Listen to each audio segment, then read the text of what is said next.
Dating. Oh, dating. Tim, are you dating?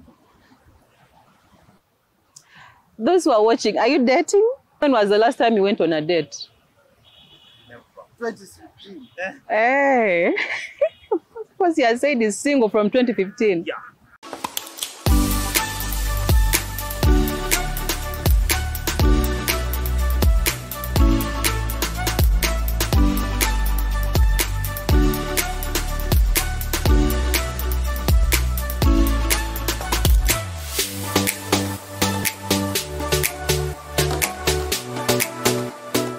Hello, you're welcome to this YouTube channel. My name is Beatrice Chimpi.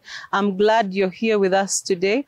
On this YouTube channel, we share everything about life, motherhood, marriage, singlehood, parenting, health, wealth, and everything more. And today's discussion, we're going to talk about dating do's and don'ts. Before we proceed, please like, share, and subscribe. So in this video, we are going to be talking about the do's and don'ts of dating. You know, dating is it's not a business transaction, but it relates, you know, to a business transaction. We have two parties, and these parties are trying to negotiate, you know how when you're selling your item to someone and you're negotiating, you want them to buy, you don't know what to tell them. Even the buyer is also feeling themselves, I have little money. That's how dating is. So today we are going to be talking about the don'ts first. So in these don'ts, the one point I thought about was mostly for ladies. Don't settle for less. Ladies, don't settle for less. When you're dating, you have a price tag on you. You're the prize. Okay? And so, whatever you've packaged yourself like, please don't settle for less. I remember my mom used to tell me, Beatrice, if you don't go to school, you see those men on selling charcoal, they are the ones you're going to get. Okay? Beatrice, if you don't, improve yourself, you will not get the kind of money you want. Okay? So it reaches a point in life when a lady is starting to date, but then they want to compromise on some things. They want to settle for less, maybe because the age is going, someone is getting older and they feel like, let me go with, with that one. It will affect you later.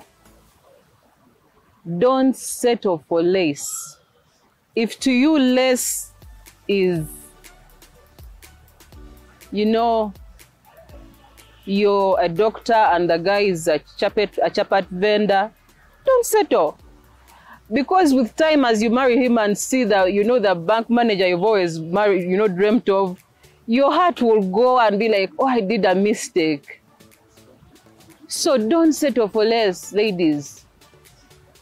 Don't settle for a love nigga when there are guys who can love you and they are genuine.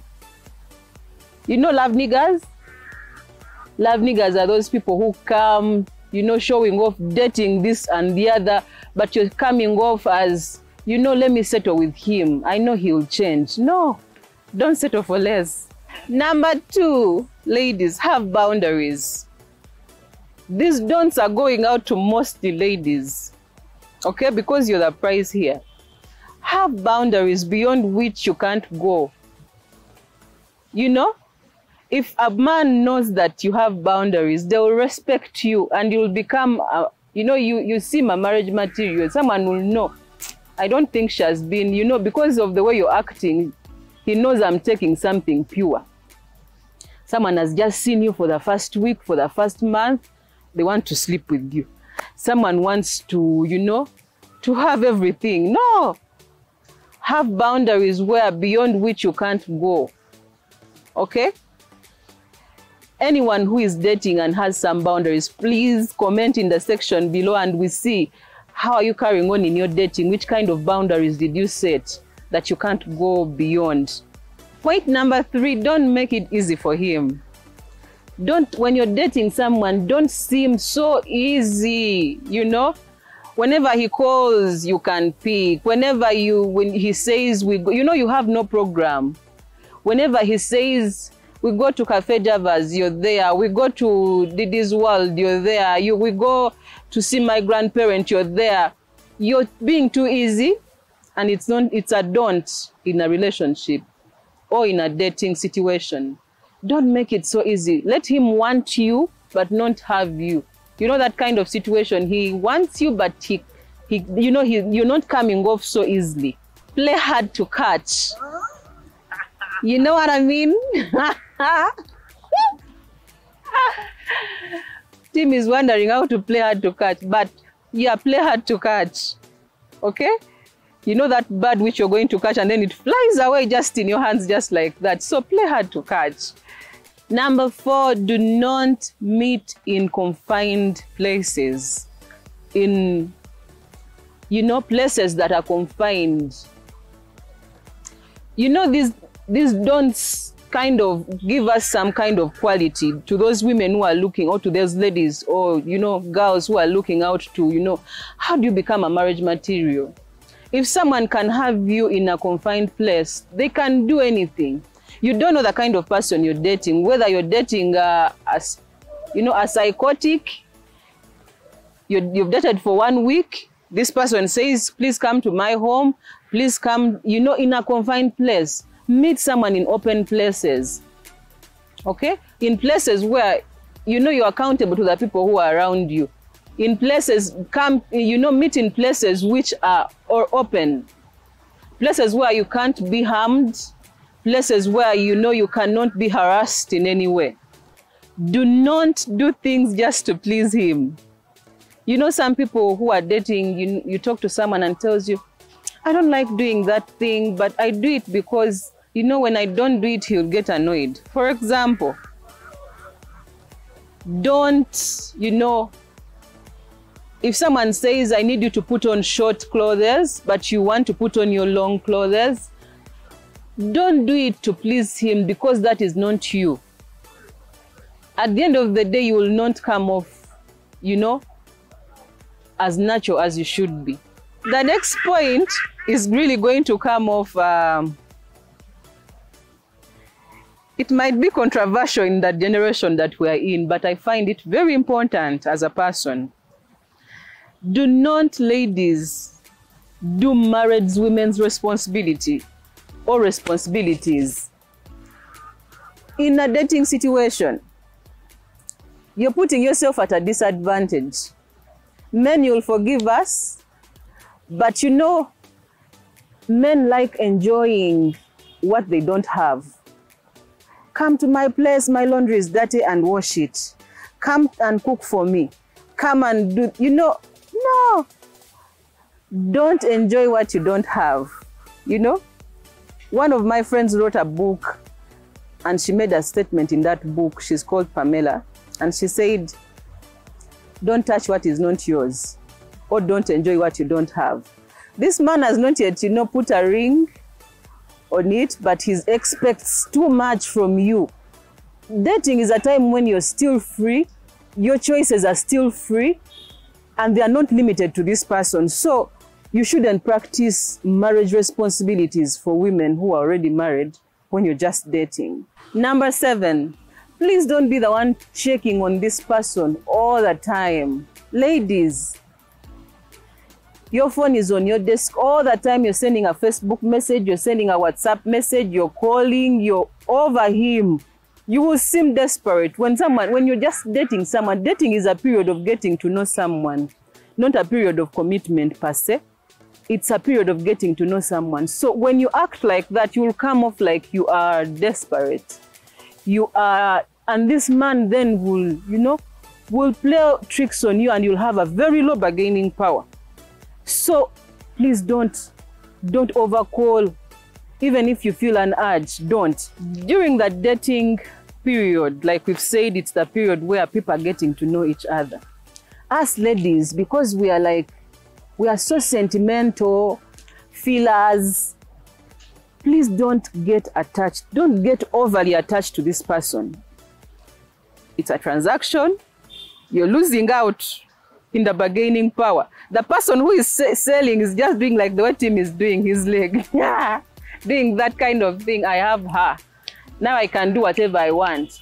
When you get overly attached, if in case during the process of dating, this person does any mistake that could be grave to your marriage, you will sympathize with them and continue with them. Just imagine someone has cheated in a courtship, in a dating situation.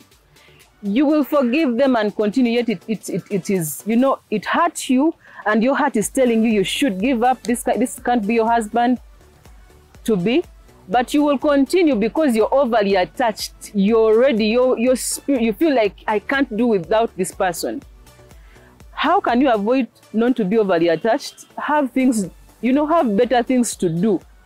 Date, give dating a time, but also have other things that you're doing, that you're putting focus on.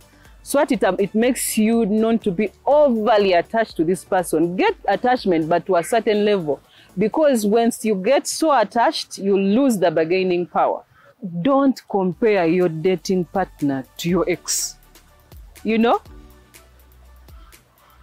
You're seated, you're talking, you've gone for a date. Let me say you've gone out for a drink or for a walk.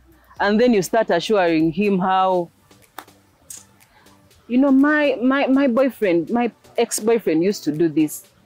My ex-boyfriend used to do this. As you're talking, my ex-boyfriend used to do this. Please don't. Don't compare. It's a don't in a courtship. It makes the other person feel insecure and can easily break the courtship or break the dating. And you lose yourself a very fine man or a fine woman because you're over comparing. The next point is don't break your circle of positive friends. We have categories of friends. We have our friends that are really, really good friends. I'm not talking about the other bad friends. When you're dating, we have those, you know, boyfriends who tell us, don't talk anymore with X or Eva. Don't talk with Lydia. Don't talk with, you know, Beatrice. If you drop your circle of friends, these people contribute to your emotional stability because they bring out the other part of you which this person might not be able to bring out, and most likely they will never bring out. Because for them, you're dating them on a basis of chemistry. These ones you know, they are your friends on the basis of friendship. You need your friends. Have a balance when you're dating. Don't drop your friends. You can never pick their call. Whenever they pick you, girl, can we go out to the beach? I'm so busy. Tim is calling me. Oh, please don't. Don't. Balance the two relationships. When we are dating, please don't be quick to judge. Don't be quick to say this person is good, and also don't be quick to say this person is bad. Someone can, you know, you can look at someone. This happened to me in my dating. Okay? I used to date my husband and people would look at him from afar and be like, you guys can't be compatible. You guys are so totally different. Because of maybe the way they used to see me or the way they used to see him. But they didn't know, they hadn't come close to us to know who we really are apart from what they see us look like, you know, on the outside. So when you see someone you're dating, maybe they are putting on Crocs, okay? They are putting on Crocs and you feel like maybe he's poor. He puts on the same jumper, you think maybe he might be a poor man in future. Don't make judgments like that basing on things that you're seeing someone, you know, appearing. And also, on the other side, you can see someone who is smartly dressed. And because they told you they want to date you, they come in a suit. And you assume that maybe they are rich. Or you assume maybe they are stable in the mind. No, don't judge in any way. First talk to the person, interact, and then that is when you can judge from a perspective of knowledge.